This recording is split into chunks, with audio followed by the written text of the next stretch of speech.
Associate Director of the Center for Asia Pacific Initiatives, and this is our first Lunch and Learn of our season. So welcome. It's my pleasure to bring to you Ivan Somlai. Ivan is an associate at the center, and we're always thrilled when he emails and says, I'm back from wherever, and usually it's some dark reaches of Asia. Last time he gave a talk, it was standing room only at UVic, and it was all about working in Pakistan, in the tribal areas. So just tremendous variety of experience. Today, Ivan has recently returned from Mongolia, and he's going to be talking about mining and the challenges with respect to mining in places such as Mongolia. And I don't want to take up any more time because I know he's pushed for time for this presentation. So, Ivan, over to you. Thank you. I've been 7 times to Mongolia. 4 times I've gone throughout the whole country. And this last time I was doing consulting with a very large mining firm in the Gobi. And I will be doing more work with them as well. The interesting thing for me is not only the issues that have arisen in Mongolia with mining, not only now, but for the past probably 10 years or so, but also its resonance with similar issues around the world, including in Canada and many other countries that you yourselves may be familiar with.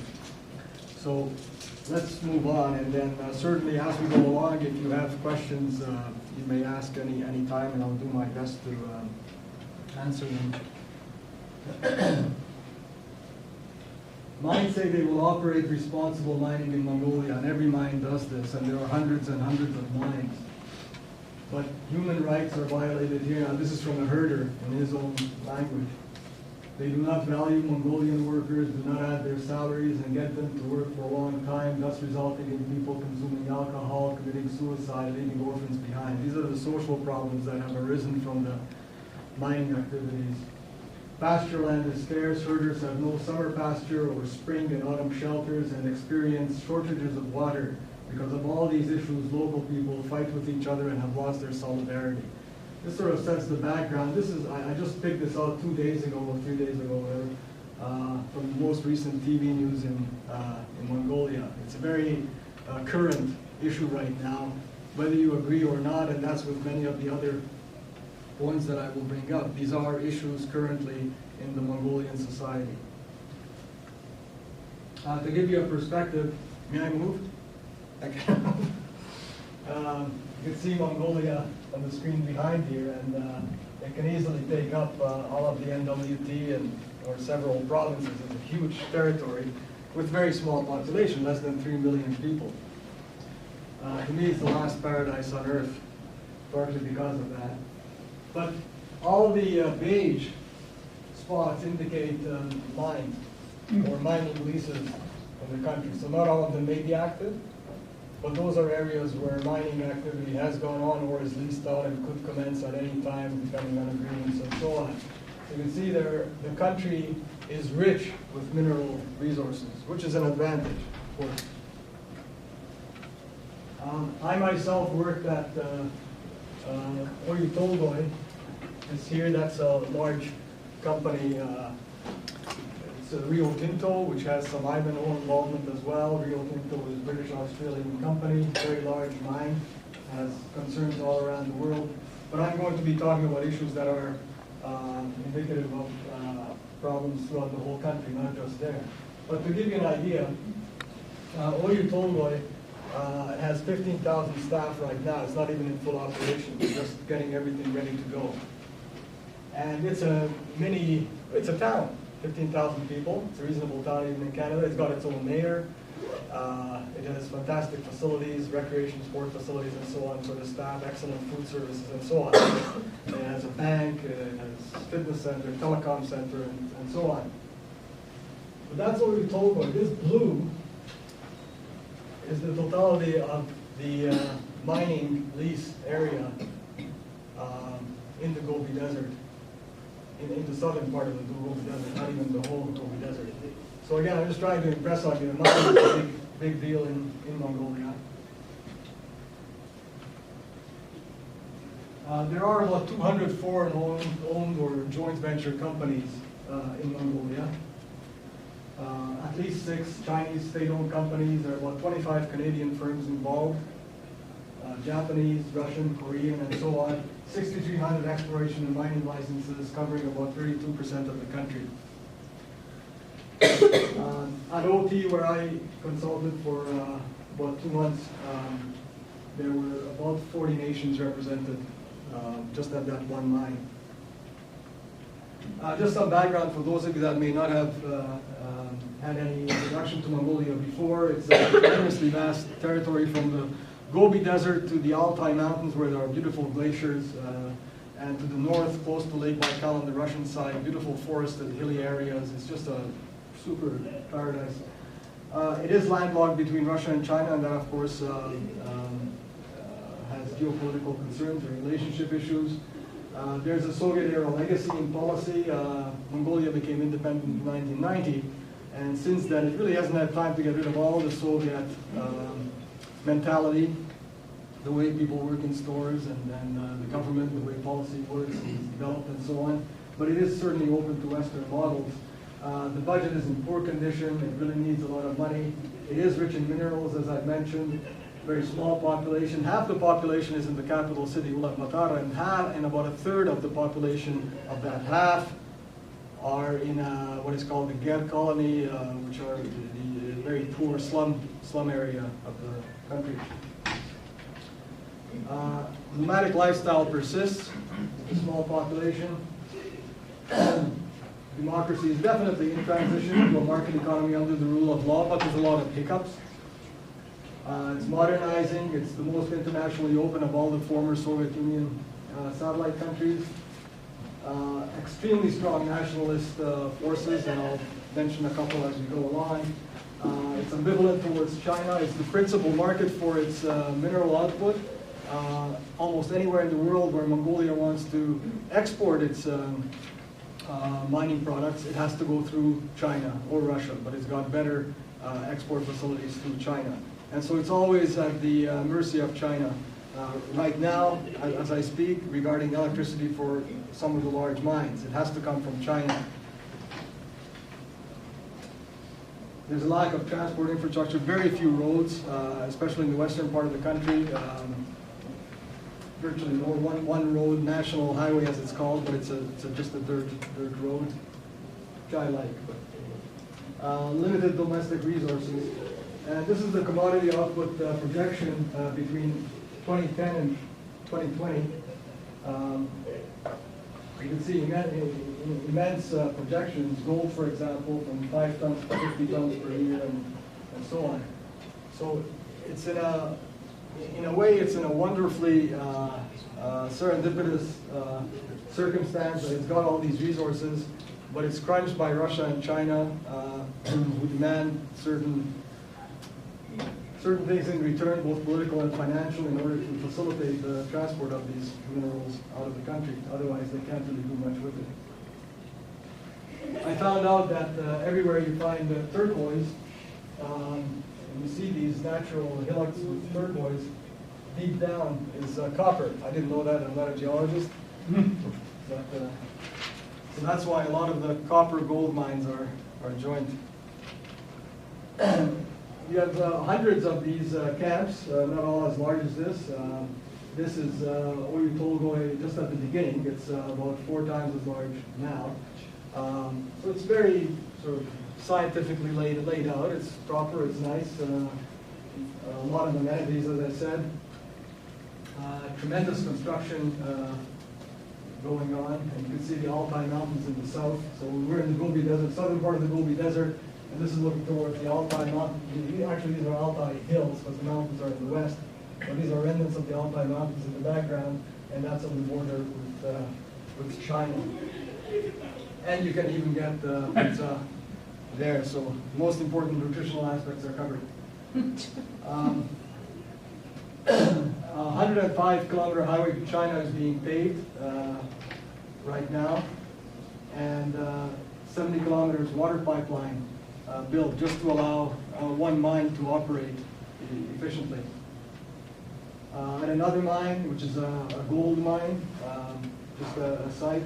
This isn't for or against the game, but just to show you there are different mines in different areas. That's also near the Gobi. And this is what I'll be concentrating on today. I see all of these issues coming up in mines, and again, not only in Mongolia, but elsewhere in the world.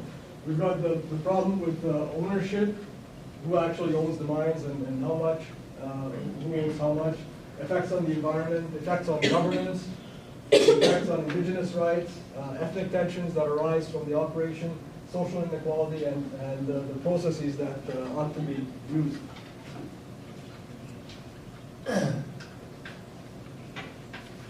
That's the famous rapper group in Mongolia. The questions are, who owns the titles to the mining operations? Who owns the right to the land? How is compensation implemented for relocation costs of pastoral, agricultural lands and animals? These are simple questions. You say, well, of course, we have to know that, or they know that. But again, because the law is evolving still, it is not clear. And the dispute resolution mechanisms themselves are not very clear. A statement made in Parliament just on the 14th of this month. Agreement was made without a referendum of the majority of election-age citizens. But again, doesn't a referendum have to be made or not? Some people are claiming yes, some say no, it's not. Everything, including parliamentary resolution 57, violated legislation. Allocations must be 100% for citizens. Parliament must not decide the allocation. Foreigners are not entitled to even 1%. And yet some mines are 50% foreign owned, some 51, some 34, and so on. People should make the final decisions. What does it mean to give 66% to foreigners while Mongolians get the remaining 34% through shares? Personally, I think this was an act of an oligarch group that violated the Constitution. These types of comments are resonating very frequently nowadays in Mongolia. It's not an exception at all. Some major, if we're looking at environment, some major institutions like the IUCN, International Union for the Conservation of Nature, WCPA, and the Mongolia International Protected Area have done some environmental studies and have come up with these statistics that a total of 852 rivers, 1,181 lakes, and 2,277 springs have gone dry because of irresponsible use of the land and natural resources. And they expect that these impacts are likely to be exacerbated as mining develops, as there are more mines opening, and as current mines are in full operating capacity. This involves, of course, surface and groundwater. In some cases it still exists, in some cases it's decreasing or it's contaminated. In some places herders lost the groundwater, have dug wells, and their children have been poisoned by underground poisoning of the water.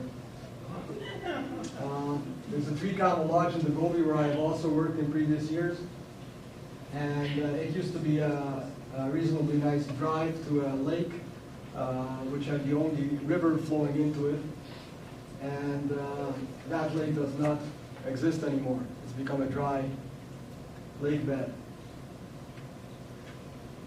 You see 37 gold mining companies are licensed to operate in that basin, and 24 currently are in fact doing that. Dredging the headwaters of the Orkhon River in central Mongolia, and this is a Gutswood mining company looking for gold. Again, we see this in Canada too. Some of you may not have been involved or seen mining, but unfortunately we have this, or fortunately I don't. Same issues. Same issues, exactly. She's saying this is from a film. Well, look at how dirty this water is. We cannot even use this water. And there's a lot of criticism of mining companies that the residents have to buy water now to drink, bottled water. But the mine uses it for free. The other thing is that some mines now are producing their own water and selling it, like bottled water. Cabinet claims, and this is even up to today, that it has not seen any of the reports on mine social development and environmental reclamation. Now, I have seen the reports myself. I don't know why they haven't, so again, I'm sort of putting it up there neutrally, but I think it's not unrealistic that these heavy, fancy reports may not in fact have gone to everybody that needs to see them. Plus, there was a government change recently. There's a new party in power, and many of them may not have been privy to this. So this too will take up time, I expect. There is a law on the prohibition of mining operations at headwaters of rivers, and with very strict policy about revoking licenses. But again, it's not properly administered. Due to pumping water from drilled boreholes near herder household water wells, shallow groundwater level might decrease, which will directly affect the herder households, which I mentioned before, and that's why they dig their own wells and they become poisoned or unusable as well.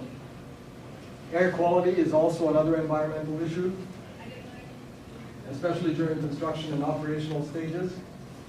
I must say that the Oyu Tolgoi, where I worked, is at great pains. In fact, they have their own security force and cameras which are very strict on ensuring that all vehicles drive no more than 10 kilometers an hour within the mining area.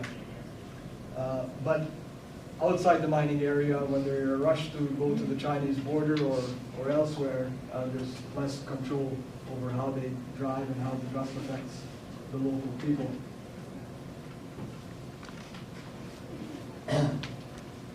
There are potential negative effects. This is near the, again, near the Altai hills towards China, which has a large protected area. They expect that because of more people, perhaps from mining, and there may be more poaching on game species, degradation of unmanaged settlements, increased uncontrolled access, and increased grazing pressure on vegetation and soil. But there are also potential positive impacts. Instead of having many different tracks, their plan is to pave one or two key roads, and that all transport will use those roads, and therefore keep the dust down, and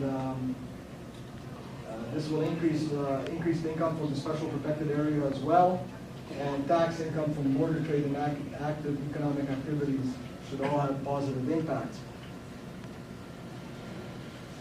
Governance is another major issue. The nearest town to one of the largest mines there is called Hamburg, and as mentioned here, it had 2,000, about 10 years ago, 2,000 people. It's got over 10,000 today. And that's not including the 15,000 workers at the mine site, which is about an hour drive away. It's 40 kilometers, but right now it takes an hour to drive because it's just a dirt road. Sort of a cowboy town, far west. It's neat in a way, but people are poor. And one of the governance issues that is coming up, that has come up, is that there was an agreement that with the profit coming from the mines, the federal government gets X amount, and the local IMAG, or the local district, gets also a certain amount, so that the town can improve its services. And the government has decided that because of this very quickly burgeoning population and the inability of the local administration to properly administer these funds, it should not be left in their hands. So the central government is taking that money and reallocating it, but the reallocation does not result in all the money that's supposed to go to the town being reallocated. So that's a major governance issue right now. West of Ulaanbaatar, the capital, there are many complaints about encroaching on private land. So again, the ownership. And this again, major issue I've seen in Indonesia and Nepal and elsewhere is when mines, extractive industries encroach on community lands, and there's a tremendous amount of conflict that develops. And the government, again, because of the weak dispute resolution mechanisms available currently, is unable to resolve. A lot of important legal considerations, just to show you that it's not as simple as sort of making an agreement understandable or an agreement proper. There are all these other things to think about that include taxes and corporate law and competition law and licensing and health and safety regulations and so on. So it's not It's very complicated to make comprehensive agreements with mining companies. Very complicated to do this with Mongolian bureaucrats, having to deal with experts from foreign countries in expensive suits, coming with a lot of money and power.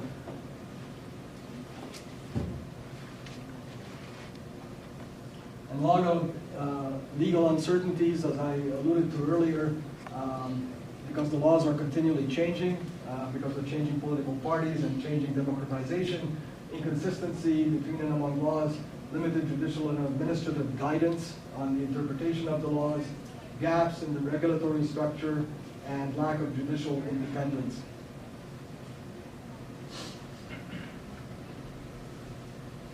Social impacts, we've seen dust and noise pollution, and households have been, and whole villages have been relocated. Herders have been forced to move to inferior locations without adequate time to select spots that would protect their animals from harsh winter storms. So some companies, with all good intentions, move the herders to some, what they consider, beautiful area, but like in many places in the world and even in Canada, often decisions are made without consultation with the locals. So you don't ask the locals that, would this area be good for you, but you relocate the locals and say, be happy in this beautiful area. As a result, people lose, herders lose animals, and people have to keep moving because they can't live on the land anymore. What about prostitution, drug abuse? Yes. Yeah, Just like anywhere you have very quick social development like this, and where local staff are making from 4 to 10 times what the normal wage is, those social issues come up, definitely. So a new road was built to Gashansukai, which is the China border crossing, which is very important. But trucks continue to take parallel dirt roads, and some even build their own roads so they don't have to pay the toll on the formal paved road. Again, it's an example of government being unable to totally control what is going on. And an agreement does state with a large mine that they have to build the road to the provincial center first and then to the border, but it's been done in reverse. This road has been built to the Chinese border, but the road to local center has not yet been built. It's still a dirt road. So these truck stops pop up, which bring up your question. There's prostitution at some of these truck spots, alcohol, so on. And it has inevitably brought in long lingering ethnic tensions. Mongolia has had a long history with China, the Ming emperors, and of course Genghis Khan. And there's been a tension for a very long time with Mongolia. And China has been quite repressive in Inner Mongolia, and that always has resonance in Mongolia itself. And some of these rightist, neo-Nazi parties have become quite strong, and in fact this chap has been an elected member of parliament. They're not neo-Nazis in the sense of in Europe or elsewhere. They really don't know anything about the Nazis there or the issues that were with the Holocaust and so on. But they're vehemently anti-Chinese. This is a very famous rapper, G. Who studied in the States. He's fluent in English, very well educated. And he's very popular now because of his extremely charged criticism of the Chinese. When I was in the mining camp, I expect even now, it was just a month ago I came back, there are 2,000 Chinese workers there, but in their own part of the camp. They weren't allowed to mix like all the others. It's expected to increase. The reason for the necessity of using Chinese is because, if you remember back earlier, I was saying population 3 million, half of them live in the capital city. And so the available manpower that has any kind of technical skills, be it in welding, electrical, plumbing, mechanical, heavy-duty mechanical, or light truck mechanical, anything like that, and construction work even, is very little within Mongolia. So they're forced to import from China, and that then exacerbates the tensions. And the more Chinese that come, the more, these truckers, this is a trucker, he was complaining, because unemployment is very high. And again, I don't have the answer because I don't know all the facts, but it seems that the government is unable to somehow work out a policy to better train its people and so on. The Agency for Technical and Vocational Education Training, with whom I also did some work, they've tried very hard to develop this, and excellent staff. But again, like with the other laws and so on, there's so much political interference that they were unable to work. And in fact, now that whole agency has been disbanded, taken from the Ministry of Education and put with the Ministry of Labor. And the former head of it just emailed me a couple of weeks ago. He said, no idea what will happen. So it's in abeyance. So the whole training within the country is almost at a standstill, and that's one of the major issues. So they're forced to import if they want to keep these mines operating. Fauna, of course, is another. Fauna can be impacted by the various mining, disturbance of shelters, and killing of game, and then migration, interference with the migration of animals. A lot of beautiful animals in the desert area. These are just a couple, but there's also bear, but it's there, bear. I've seen cougar, but couldn't take a good picture of it. And hundreds of birds, and it's beautiful wildlife. It's not like a desolate dust bowl. The economy grew by almost 17.5%, up from 6.4%. This is mainly because of the mining. Foreign direct investment, mainly in the mining, total about $5 billion last year. Fastest growing economy, and it's developing these oligarchs. And I tell you, it reminds me in a way of Moscow when I was first there. I was amazed that the highest end vehicles, highest end luxury vehicles roaming the streets with quite a bit of poverty around them as well. So be it the Mercedes-Benz or Volvos or Hummers or whatever else, but not just the ordinary ones, the highest level ones. Well-off business people want to be represented in Parliament to protect their business and get new ones. So that's one place where corruption creeps in. Entrepreneurs are getting into politics in order to take advantage of insider information concerning the privatization of lucrative state assets, as well as the granting of mining licenses. And all the profits are not reaching the poor. And that's why the social tensions within Mongolia are increasing.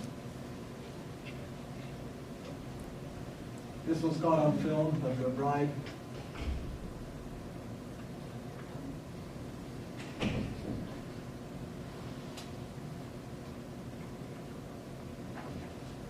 So corruption is a major problem. Voters are disillusioned.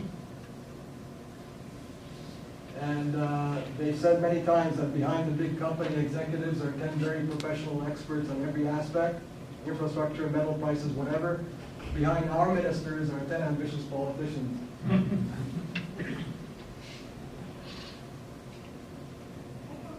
And there's a general feeling that if foreigners are willing to agree to something, it means that it is in their interest.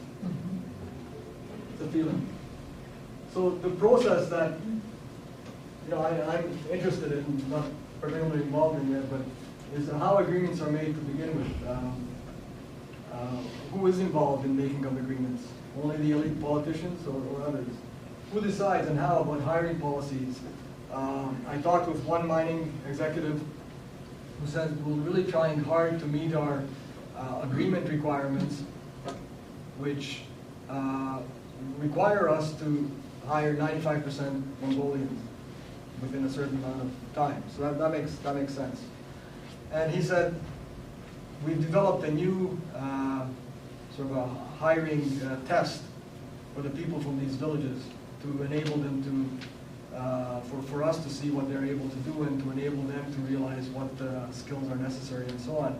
And he says, even when we go through all these efforts of developing different tests, changing the language, making it easier for them and so on, they are still dissatisfied.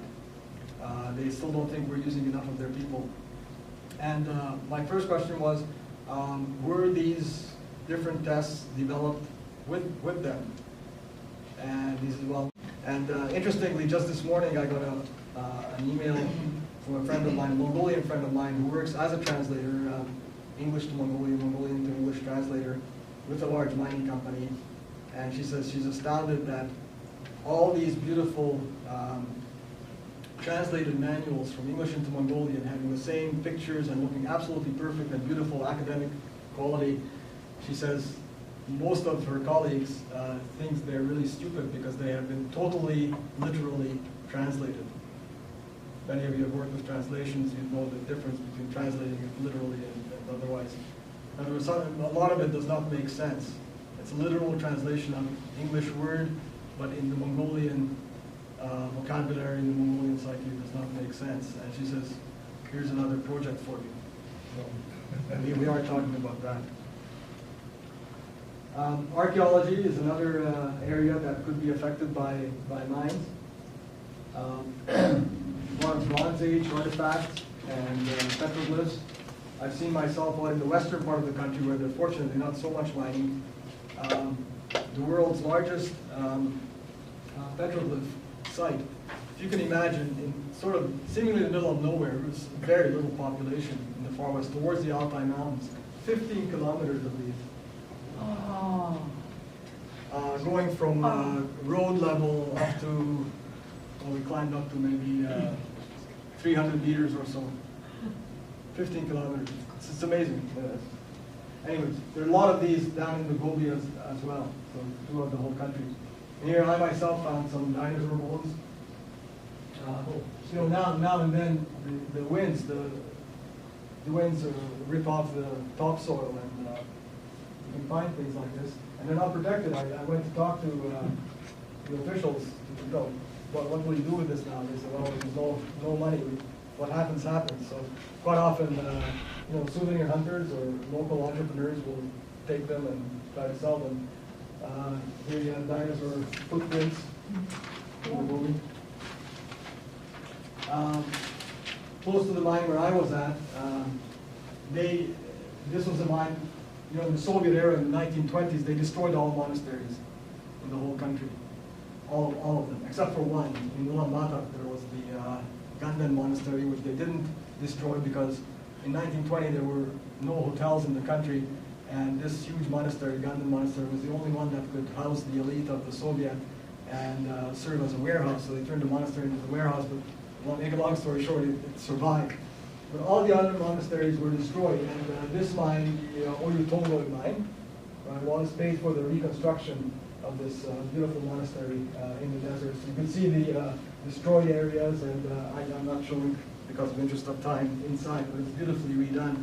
And now they sent a monk to study in Dharamshala, where the Dalai Lama is in northern India, and he will come back and be the Lama of this monastery.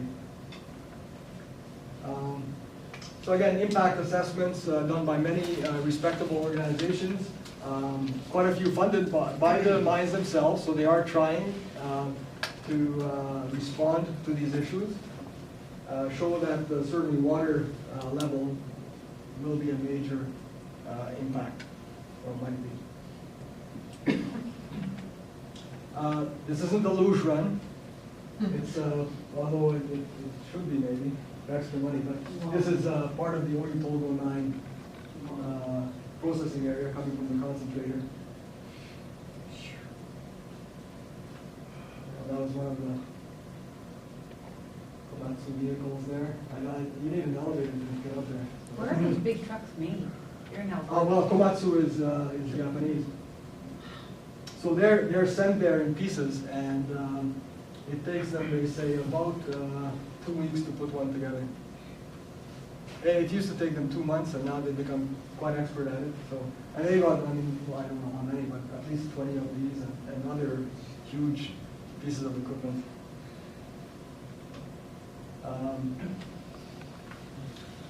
So this is it. I tried to keep it so that we could have some discussion. Just a repeat of the issues that I think, again, are not only important to Mongolia itself, but are not applicable throughout the world. And we hope, in fact, next year, sometime next year, early next year, to have a larger workshop or conference here at UVic that may include some representations from other countries and so on, to talk about all these issues and to show how they resonate actually throughout the world.